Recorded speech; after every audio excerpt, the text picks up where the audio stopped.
Hello, my crafty friends. I'm warping the little loom now.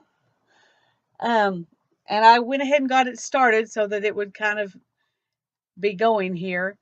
As you can see, I've got the loom. Let me show you. I've got the loom clamped down right here on the edge of the table. And then over here, I've got warping pegs clamped down.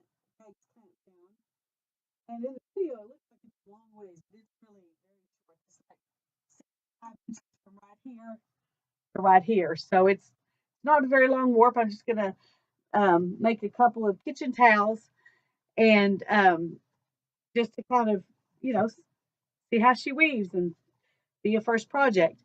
But it's going to be a lot of warp to put on here. I'm using the 10 dent Heddle, and because the yarn I'm using it's crochet thread, and it wraps at 16 ends, well, 32 ends per inch. But because when you weave, you've got threads going this way and threads going this way, and they're weaving, in and out of each other, you only need half of those ends per inch, which means I need 16 ends per inch rather than the 32 that it would be if it was all going just one direction in order to fill up an inch. So it's going to end up being warped 20 ends to the inch because that's easier. I can just put 2 threads in each slot. These things that go all the way up and down are the slots, and 2 threads in each hole. It's not really easy to see here. Let's bring this over here. Here's a hole, and here's a slot. And I'm going to end up with 2 threads in each one, which will make warping faster because I won't have to come back and take one out of each slot and stick it into a hole. I'm just going to be doing that all at the same time. So it's not going to be a normal plain weave because I'll have 2 threads going warp wise and only probably one at a time going weft wise. I may, after I do a little sample, I may decide I want to double up the weft threads as well. But right now, my plan is to do it like this. So what I'm doing is I'm going over this bar, and I've got my hook that I'm bringing through, and I'm going to then bring this around and go over the peg. And these are not all really evenly tensioned at this point, but they will be by the time I start weaving. And now I've got to go through the little slot right here. No, I mean the hole. I'm sorry. I went through the slot last time. This time I'm going through the hole. And these holes are very small, and so it's hard to get my weaving hook through here. The one that he sent with it will work, but it's even a little bit harder to get through there. So I just used this one. This is one I got on eBay a long time ago. It's a Harrisville Designs, and I use it for my floor loom. This goes through the reed, and this one goes through the heddles, and so you have 2 different sizes. But this small size works pretty good for what I'm doing right here. I'm just going back around the peg, and you're supposed to try to keep all of them the same tension, but I did a few and then I stopped, and so I ended up with the tension not being loosening up on those first few threads, but it'll be all right. When I before I beam the warp, I'll cut it off of these pegs, and I can make them this tension even then, so it'll be fine. And when you come around, you go whichever direction is next. See here, now the thread is underneath. You can see it's underneath this bar. So I'll take it over the bar. And then the next one where the thread will be over the bar at that point. So then I'll take it, I'll wrap it around and go under. And that way you're already warping your front beam, your back beam as you go. So that's it's another step. Okay, come on, get out of there. I had it backwards. Now I need to bring it underneath and then slide this into that little hole. I don't know why I keep wanting to call the hole slots and the slots holes, but anyway, they're alternating. So whatever I did last time I do the next one this time, and there's my dog wanting in. Oh, just a second. I'll let him in so he doesn't keep whining. Come on in, buddy. Okay, lay down, but not in the way. And then this time I'll have to wrap it back underneath, so I have to go around and grab it. And then I'm gonna put it in this hole and pull it through and bring it back into the warping pan. And then I'll come back. Let me see if I can, sorry, if I can zoom in a little bit here.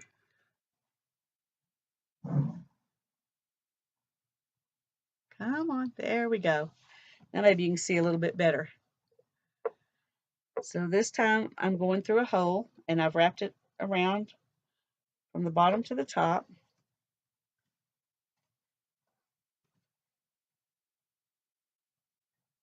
And then I come back and then I take it and grab it from underneath. And then I put it in this hole right here and on the hook, and then the hook just pulls it right through. Come on. Pulls it through the little hole.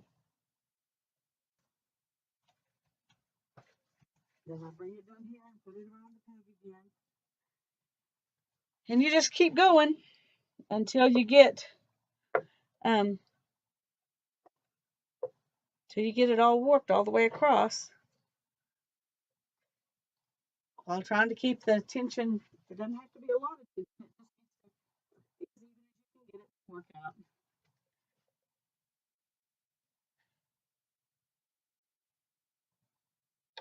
And then tuck it under.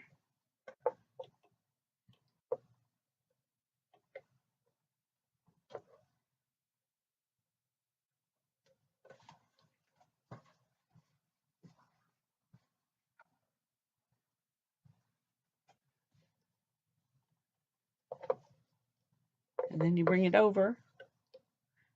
And it's just doing that over and over and over and over. This is an 18-inch Heddle. I'm only going to weave it a little over 17 inches because I'm going to leave a little bit on each end just to make it easier. Let me tighten this up here. And so that means I have 170 slots to go through, slots and holes combined to go through. And with 2 strings in each one, then I have 340 threads in my warp. So it's about as dense a warp as this loom will handle. Oops. I'm not very good at using my hook with it facing down. At least not in this particular Heddle. Let's not stay put. There we go. Okay. And now we're back to a slot. The slots are a lot easier than the holes are. When I warp it with a bigger Heddle, a bigger dent heddle and bigger yarn, it will be easier. Um, oh,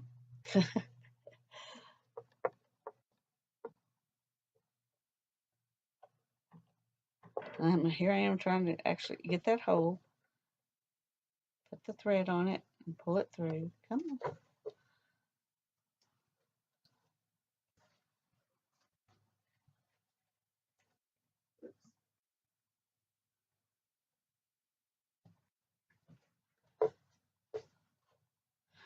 Okay, that's what I'm doing. I'm going to go a few more just to show you what you do when you get here, because this thing will be in the way if you don't do it correctly. So I'm just going to keep going, do a few more till I get there.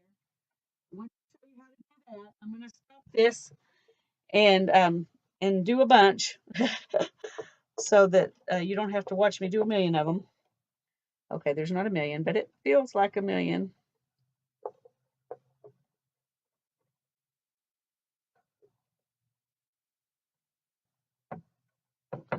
Okay.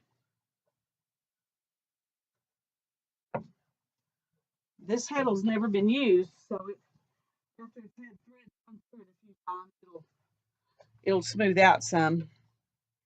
One reason I used crochet thread this time, because it can handle the abrasion better than a lot of other things can.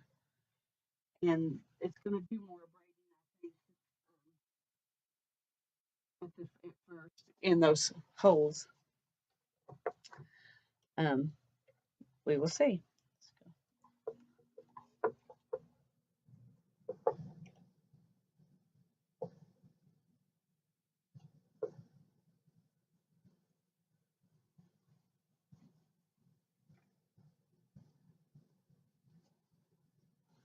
I'm trying to get this warped today so I can take it to our guild meeting tonight.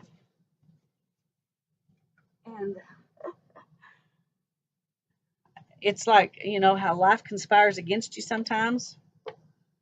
Well, it feels like it's one of those days where life has conspired, and I haven't been able to get out here and do this until just now. And I'm going to have to stop in a few minutes, take my son to work. So um, we'll see if I can get it done in time to take it to the guild meeting tonight. But I want everybody to see it. I'm so excited by it.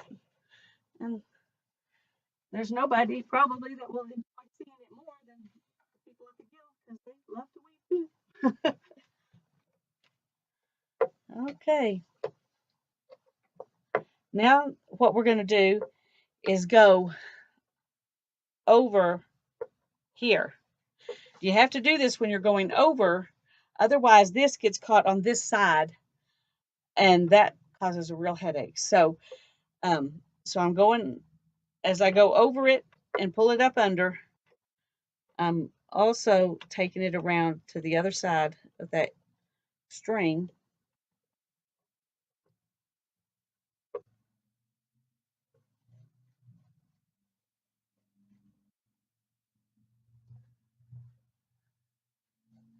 And then you just keep going. I'm going to show you one other thing here while I'm thinking about it. I hadn't decided if I was going to do more than one color on my warp, but I think I'll just put a couple of stripes in for fun.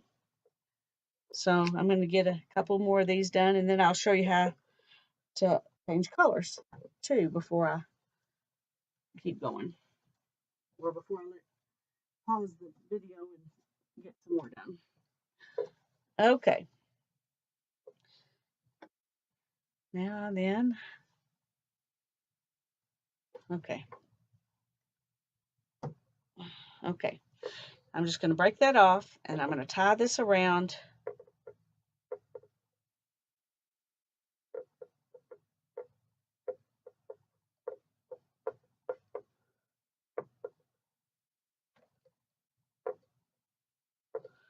And I'm going to go around and knot it again, because the last thing I want is for this to come loose.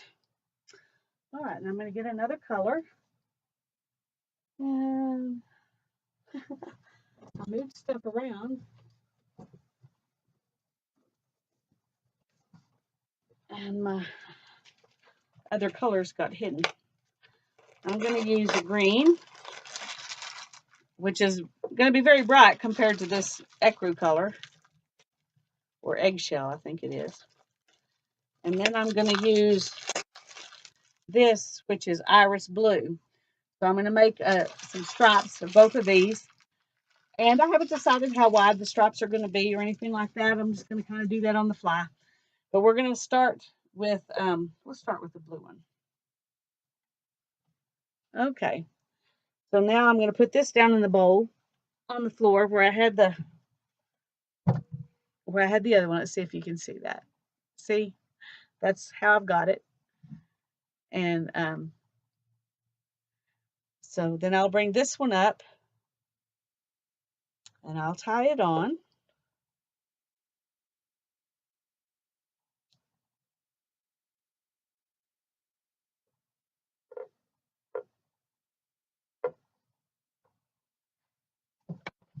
And then I'll take this one and go through the slot.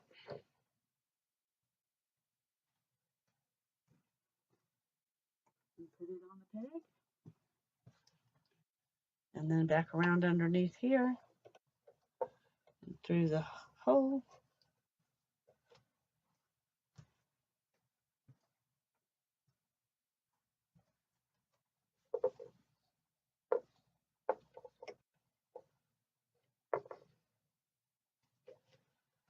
And we'll just keep going like this.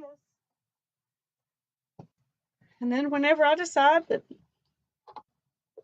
that's enough blue to make me happy, I'll put some green in. I might put some more ecru in or eggshell in before I put the green in. I don't know. This is called designing on the loom. I enjoy doing, but not everybody does. Some people want a plan, and I like to plan too. I've made some things that I planned it all out, and that's fun. Watch the plan come together and see how it looks. But this is fun too.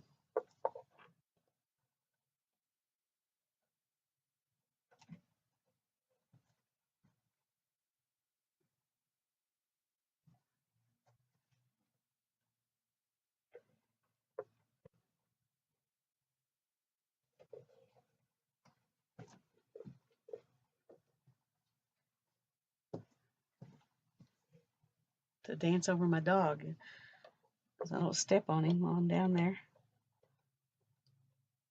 He has a habit, kind of like small children, of always being right under your feet.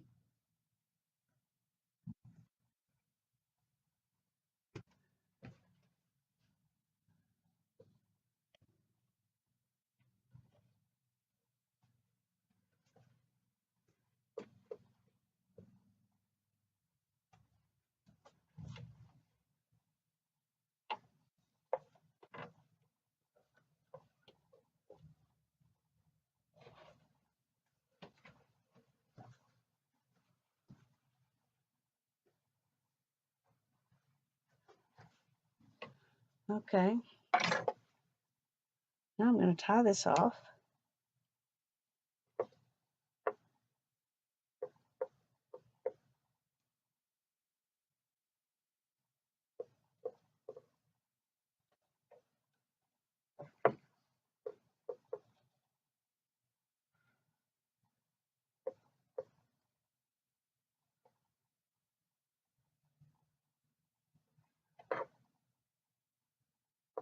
You can see right here, I don't know if you can or not. Let's do this. Sorry. How this is kind of bunching right here. So I should have put a few more over here, but they kept wanting to slide off here, and I didn't want that to happen like this one did. And so I put them on this side, but that's not optimum to put them on, make them bunch like that. You want them to go in as straight through as you can.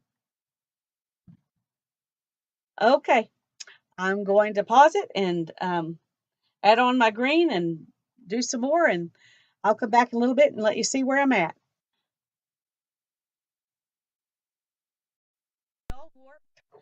And as you can probably see here, I tried to do a somewhat random pattern. I'm not very good at random. I always like things symmetrical. So, but this is for fun, so I thought I could force myself to do random. The warp is down there on half on each peg. What we're going to do now is roll it up onto this warp beam. This is the warping beam down here, actually. This is just the back beam that it goes over before it gets on the warping beam. Anyway, I'm going to have my daughter's going to go down there and hold the ends for me. It's easier if somebody holds the ends, but if you have to do it yourself, you can grab them here and just hold them tight and do it yourself. And it's a lot easier if somebody else is doing it for you because they can watch the tension while you're watching this and instead of you having to watch everything. Okay, we're going to zoom in a little bit and then one more time, babe. Yeah, right there. Okay, now she's going to go down there and let me give you some scissors so you can cut it. Where did I put them?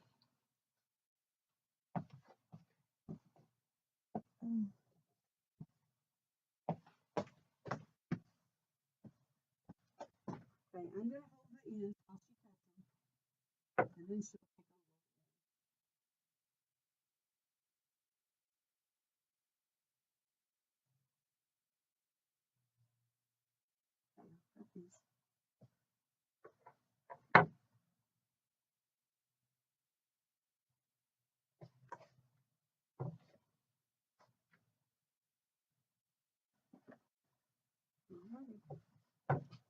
You can probably start that right here.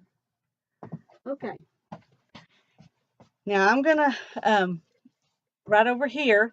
You can't see it, but right here is the knob, and I'm gonna lift up the little cog, the little pawl, so I can just turn this. And she's just keeping everything taut while not quite so tight, babe. While I let it go. Okay, now then you need to straighten them up. You have to keep pulling them tight as you do this, because they will relax on you. All right, now we're going to go down.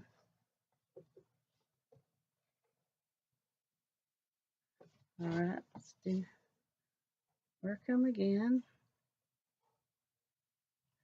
Try to hold them in two hands. I think separated it'll work better, maybe. I don't know. Okay, now I'm coming on around, and as this beam, as the warp gets to that bar right there, I'm going to add in some paper, and that's not really easy to do. So let me see if I can do it from this direction.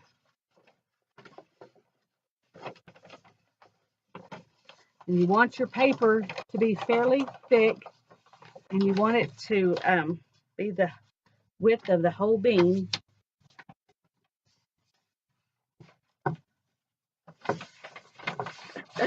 And it's a struggle. Okay, it's not working very well here. This paper wasn't pre-rolled, so it was actually pre-rolled in another direction, so it's not wanting to. Okay. I'm going to pull it around a little more now. Then I want you to kind of fluff it, and oh, the paper came out. Never mind, just a second. Pull back, babe. Okay, let me turn the paper over and see if it'll go in better the other direction. Actually, let me do this. I'm going to stop this, and then I kind of roll it a little bit. You can't see that because I'm going to try to roll it a little bit, make it. If you buy paper on a roll that's the right width, cut it that direction.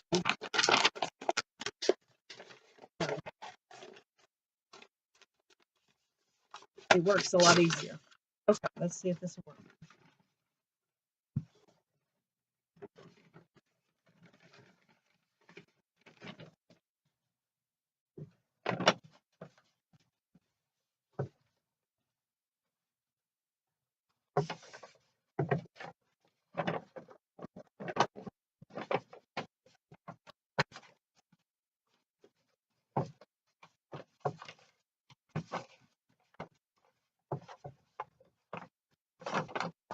There we go.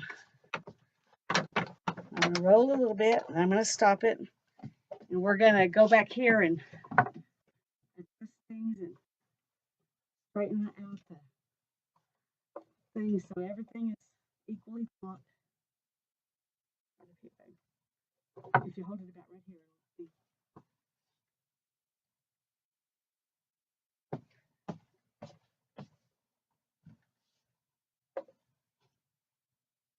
I'm going to give her a minute to get it. Okay, now we're gonna roll a little bit more.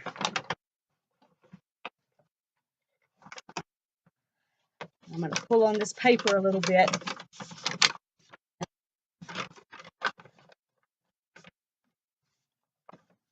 Because it got crooked. All right, we're gonna keep rolling. Woo. Okay, let me.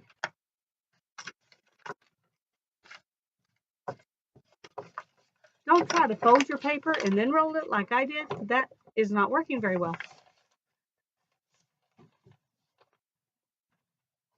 Okay. But it's looking pretty. Can you see how pretty that's looking across there? It's doing good.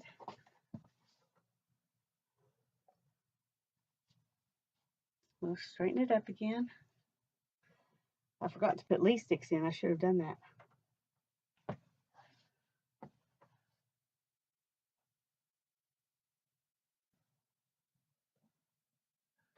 Okay, let's see if we can go a little more.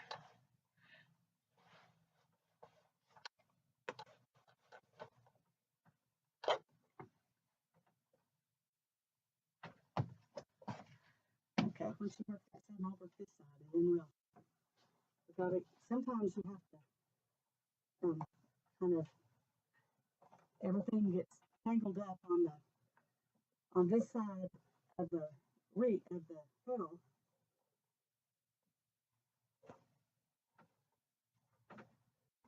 I thought I wouldn't need to put leaf sticks in because I was having, everything was going in exactly the way it was going to stay, but that obviously was not true.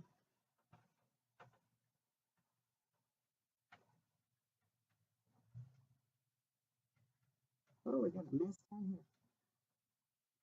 But I'll fix that later. Okay.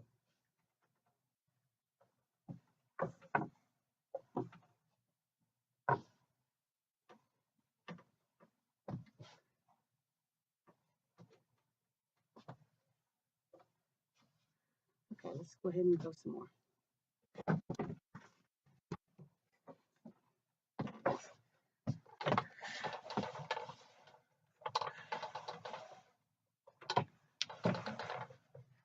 All right, we're going to stop right there and work it a little bit more.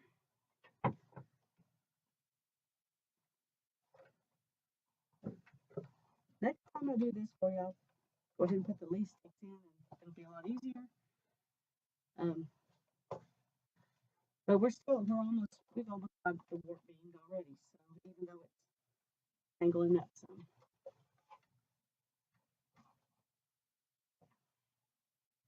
Sometimes you can just kind of pop your hand through it, and that works. Sometimes you have to do a little more.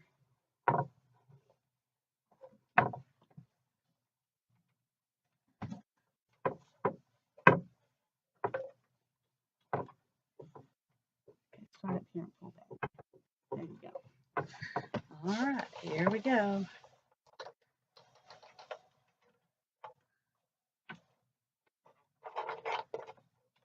All right.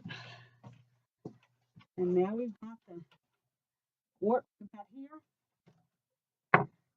And so it's ready to tie on. I'm going to pause a minute and turn the loom around, and then I'll show you how to tie it on.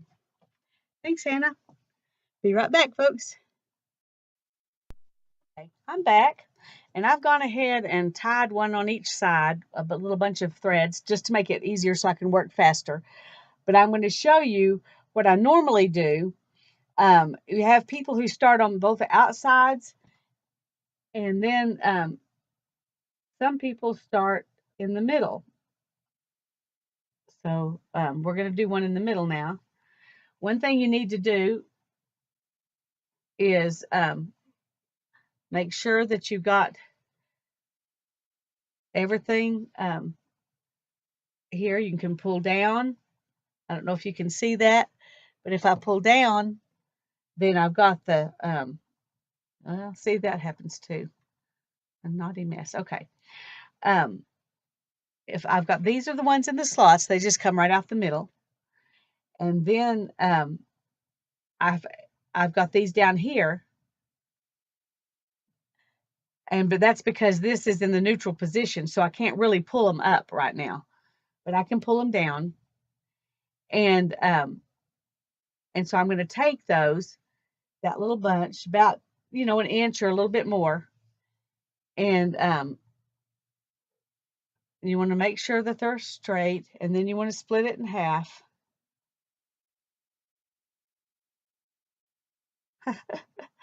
And undo your tangles.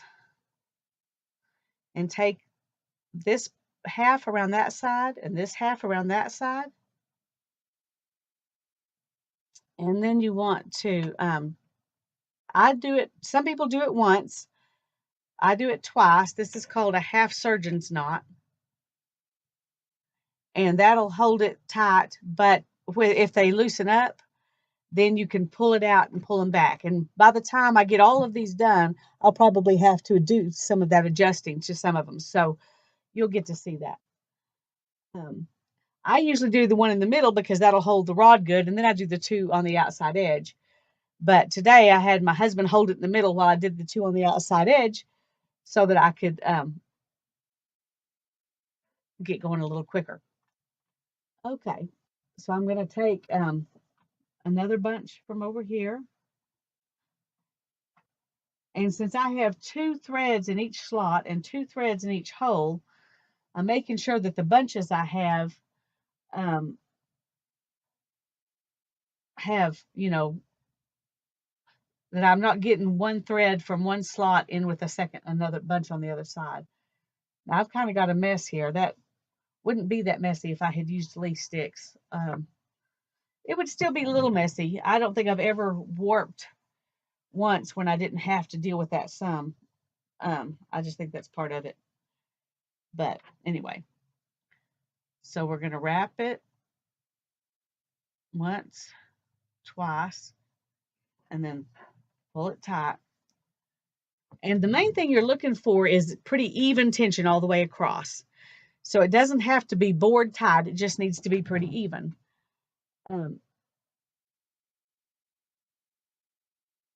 So now I'll do some on this side. Some people start in the middle and work out from each side. And some people start on the outside edges and work in, one on each side. And I've seen people do it where they just started at one edge and went all the way across. So whatever works for you is fine. But I like going back and forth. I think I get, I think it keeps the tension more even. So now I'll go some in the middle here. Get that.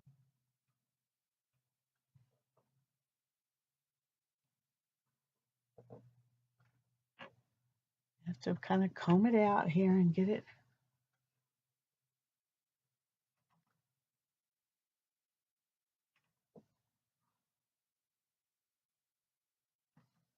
Okay. And now I'm going to take this one under and on that outside of there, and this one under and on the outside.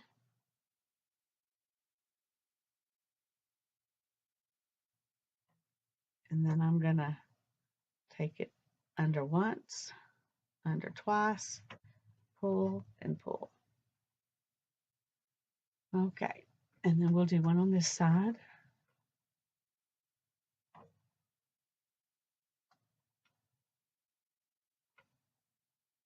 And we need to check when we're doing this to make sure that every slot and every hole has 2 threads in it.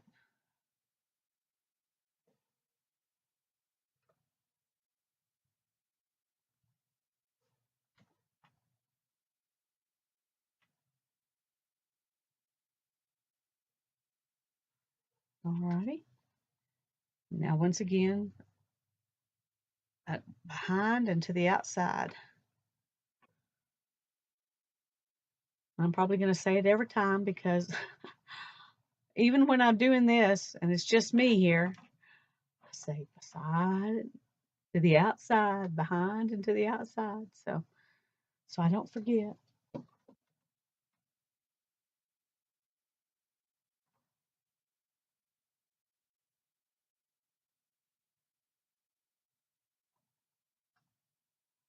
Well, this bunch is really tangled here.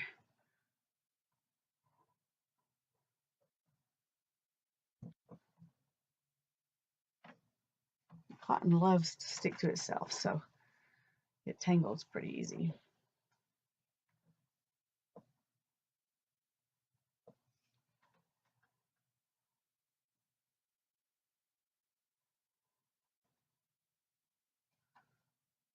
Okay, we go behind the rod and to the outside. Same here. And then wrap it once and twice and pull. And we'll do the same thing over here. And I'm not being really absolutely perfectly the same every time. It doesn't matter. You just don't want them to be too big of bunches.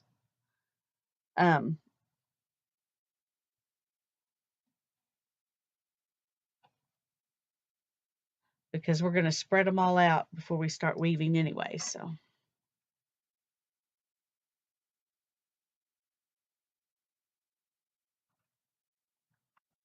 Whoops, whoops, whoops, I lost it.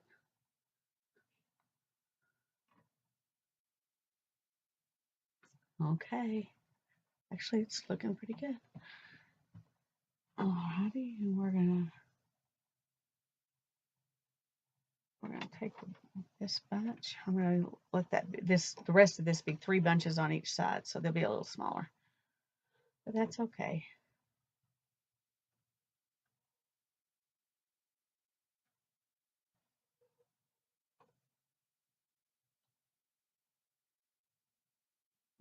Round to the outside. Okay. 1, 2, pull, and tighten. We'll grab some over here. Do the same thing again.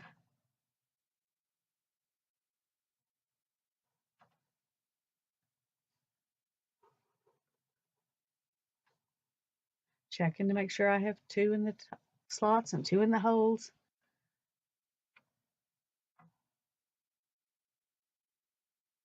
And then divide it in half.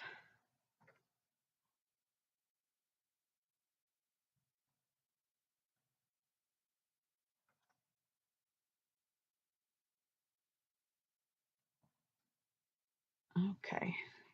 You kind of want to keep these evenly spaced between these guide strings, just so it just helps things be even up quicker when you're ready to weave.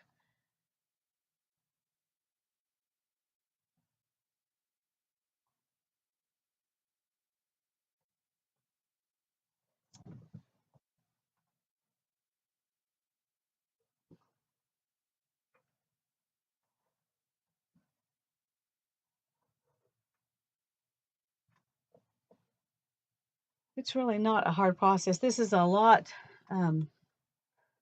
easier to warp and get ready to go than the floor loom is, because in the floor loom, well, and that's one reason on a floor loom, typically they're made to handle a lot longer warps, because nobody wants to go through this process any more than they have to. So right now on my floor loom, I have some towel warp for some Christmas kitchen towels that I put on like 3 years ago. And then my back hurt so bad from the warping process, I never did even weave them off. I hope to do that soon, but the anyway, I put a 13-yard warp on there because warping is the part that hurts my back the most. And so I wanted to, get the most bang for my buck, or the most effort for my pain, or however you want to say it. And it takes much more time. You have to thread it through the reed and then through the heddles. And whereas with a rigid heddle loom, the heddle is also your reed. On a floor loom, the reed is what you use to beat your fabric. And on a floor loom, you really do beat it a little more than you do on a rigid heddle loom. On a rigid heddle loom, you're really more placing or snugging up or hugging or kissing or whatever your fabric, because you don't beat it like you would on a floor loom. On a floor loom, you really put some power behind it, because this is just more fragile, for one thing. And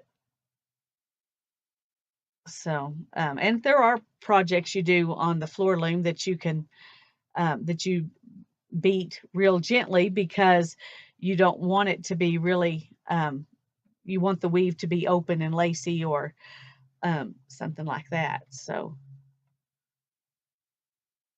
all right, one more bunch.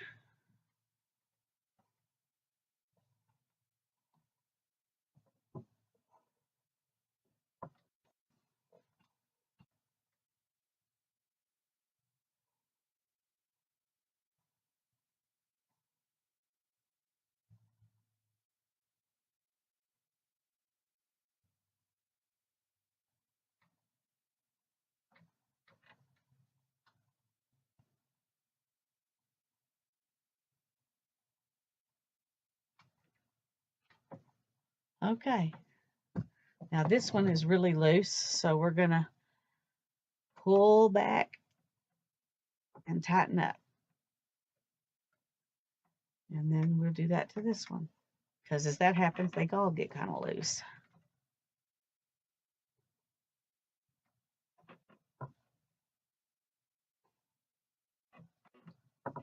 And what you really do is you just see how far it'll let you pull it back before you tighten it up. Some of them are really tight, and so they won't move, and others are really loose and they move a lot. See how loose this one is?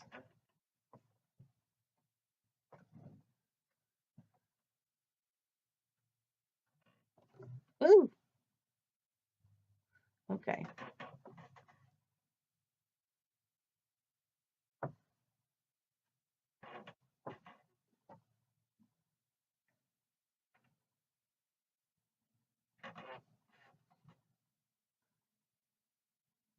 And we just keep working it.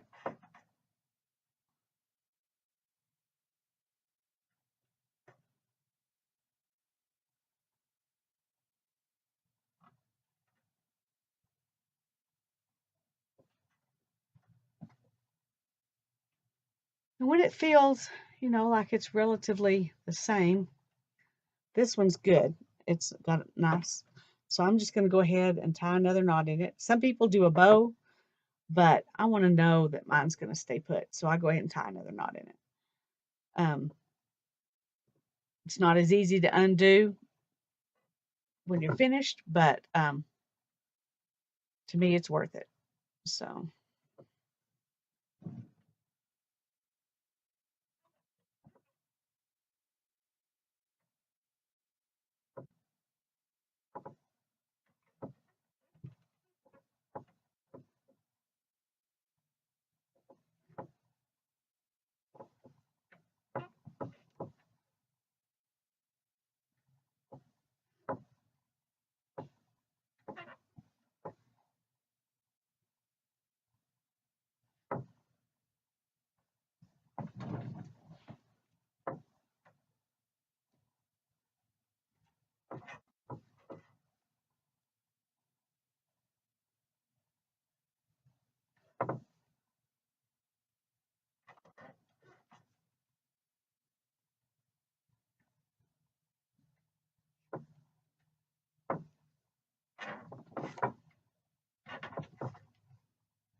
If you don't have it pretty much the same tension all the way across, you'll end up with your fabric smiling or frowning. It'll either go like this or it'll go like this, depending on how your tension is. And you want it to stay straight. You want your fell line to stay straight. And the fell line is the edge of your fabric that you're beating against with the heddle. Okay, there she is. Yay, all worked up. Okay, I tell you what, I'm going to go ahead and we're going to lift up the heddles and we're going to weave a little bit here. Yeah, let's do this first. And then, whoops. Okay, let's find something to stick in there. I need some, what do I have that's, oh,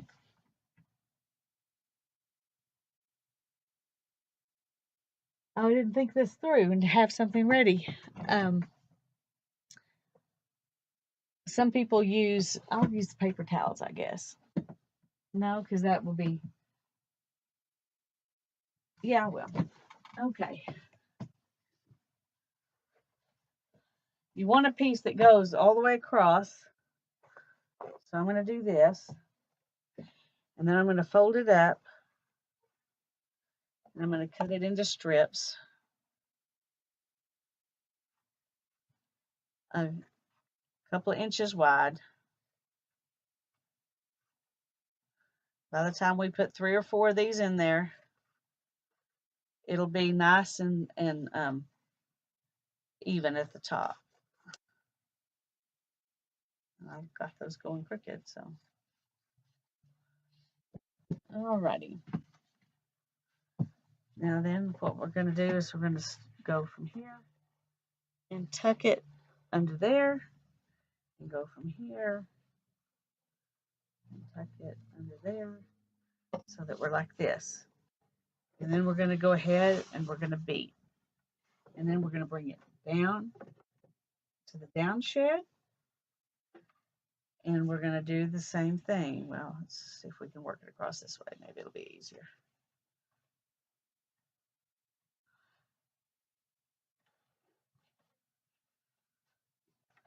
And then we're going to beat it. And then we're going to go back up. And we'll do another one.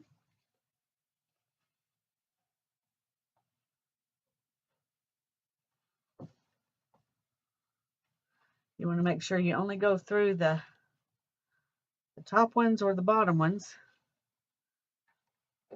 You don't want to grab any of the other ones. You can see how it's already straightening out pretty good. I'm going to do one more. And then we'll load up a shuttle and do a little bit of weaving.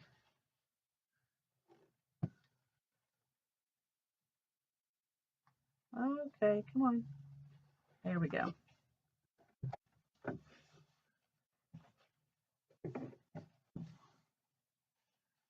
All right. Now then, let me get some yarn on a shuttle. Here's a shuttle. And you can see how it goes the whole width. That makes it really easy just to slide through. Okay, let's. Where did I put my yarn? Okay. We're going to start at the end with some blue, just because it was the one I could find the easiest. So what you do here is you make a slip knot, put it over the edge, and then you go in this side. Oops. I'm going to have to see if you see it. And you kind of make a figure 8. on that side.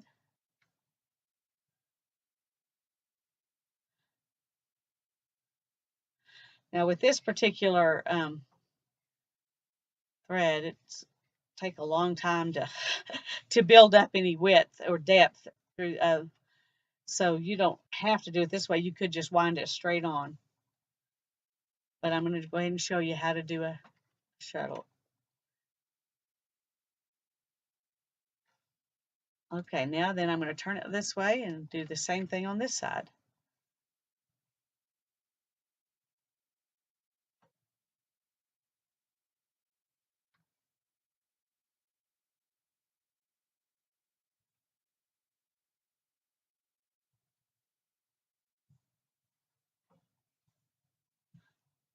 And I made my warp random, and I'm going to make my stripes going, the weft stripes to be random too, just because I can. All right.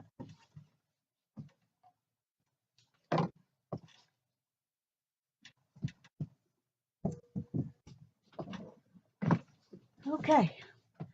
Now I've got a string kind of hanging off here, and I want that to stay out there. So I'm going to bring the shuttle through, and then I'm going to kind of hold on to this and set the shuttle in front of me while I bring the yarn on through. I'm going to leave some hanging off the end, and then I'm going to change the shed.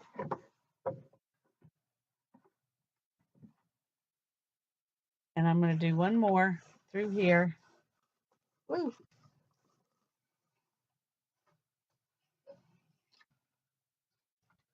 And I'm going to watch that one.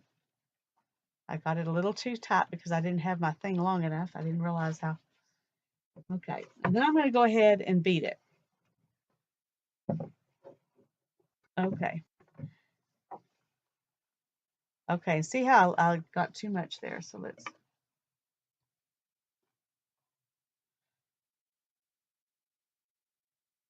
I forgot you can go ahead and start weaving like normal. When you put the toilet paper or the paper towels or whatever in there, and I'm used to using regular. I'm going to go ahead and put this in, and then I'm just going to bring it through in the front. I usually bring mine through the front so I know where they all are, and I can put them back and forth across the front so they won't show up as much as if you put them always, your tail's always on the side. Now right here, you want this to tuck in snug.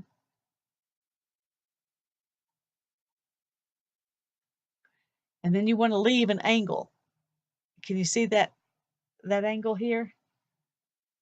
And you do that because this thread that's going through has to go up and down, up and down, up and down over the warp threads. And if you put it right here and then beat it, it won't be able to do that, and it'll pull your sides in. And we don't want to pull our sides in. That's important not to do that.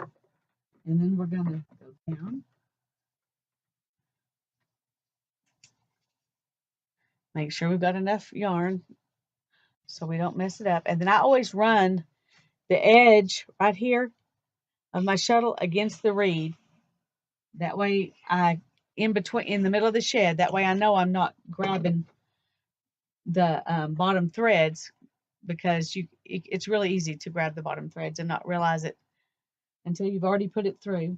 Okay, so I've kind of tucked it here, and then I left my angle, and now I'm going to beat, and then I'm going to go up here,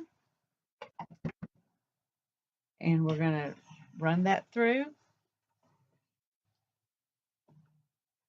and we're going to tuck the corner in here, down here, and put this up here, and then we're going to beat, and then we're going to go down here, and we're going to do the same thing again.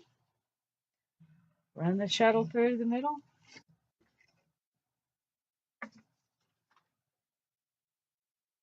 and then I'm going to tuck it right here with my finger and leave the angle, and then I'm going to beat, and then I'm going to go up here, and I always set mine up where it goes in the up shed, I'm going from the left. In a down shed, I'm going from the right. So if I see a string on this side, I know I need an up shed.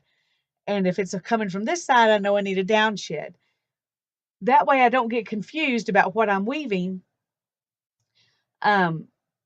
If I put it in neutral, which you can do, put it in neutral and let it just sit there and rest while you go on your way, and you're not having to worry about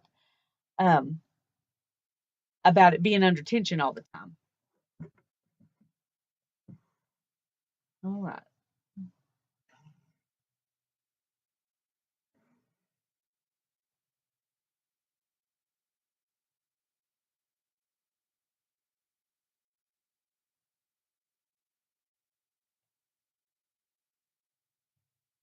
Okay, I can see I'm tucking it a little too tightly on the edges because the rest of this is straight and nice across, and my edges were tucked a little too much. So you kind of have to learn what you're doing. And then the down shed. And it's weaving very evenly, very nicely. I'm very happy. Very, very happy. I always err on having a little extra string off the edge where you have to pull it through, rather than having not having enough and pulling in the sides of your fabric.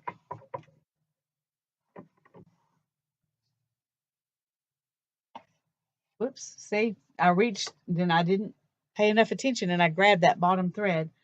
So I'm going to go, be mindful of what you're doing, pay attention.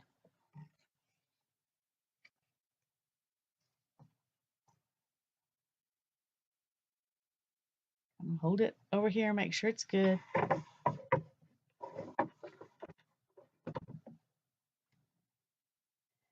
And that's really about as close as I can get, but you can see I've woven some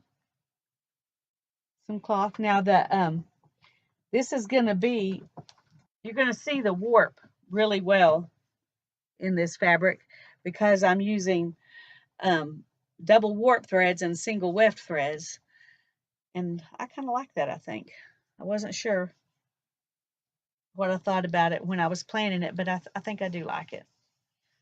So this will be interesting. Alrighty, thanks for watching. If you like this and you want to see some more, let me know in the comments below, so I'll know that weaving and spinning are things that you would like for me to do, and not just mixed media art, which is the other thing I usually do on my channel. But I'm enjoying getting back into the weaving again. This is fun. I'm gonna let this be it for today, but I'll come back and I'll weave some more and I'll show you. Actually, I'm not. I'm going to show you right now real quick how to adjust this so you can move your fell line this direction. Oh, I've got to unclamp it. That's not going to work.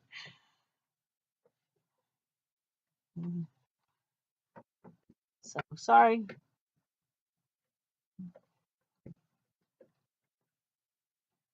These clamps are, well, it's this table. Actually, the clamps are good, but my table has a big lip on it.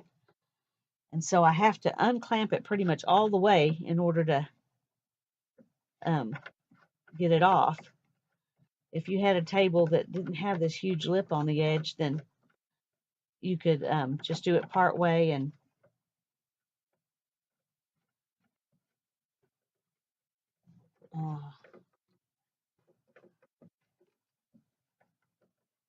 but I want to show you how to advance the warp.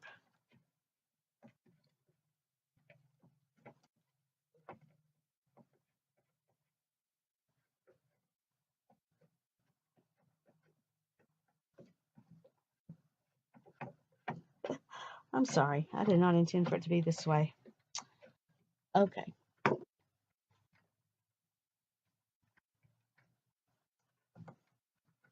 Oh, wow.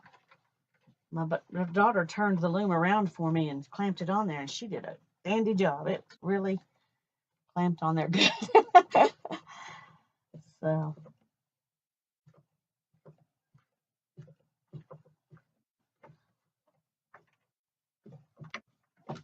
move the loom out.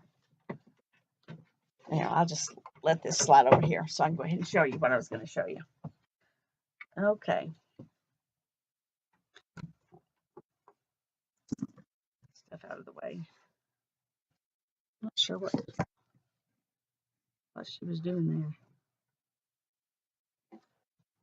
Okay. Sorry. All right. I'm going to move this into the neutral shed to advance it. It just makes it a lot easier because it's not under as much tension. And then I'm going to, you see this right here? I'm going to let it go and let it come up a little while. I'm not sure how far. And then I'm going to,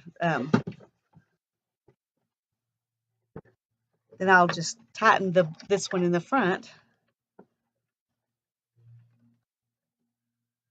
And it moves it. But I need to do some more. So I'm going to loosen it a little bit more.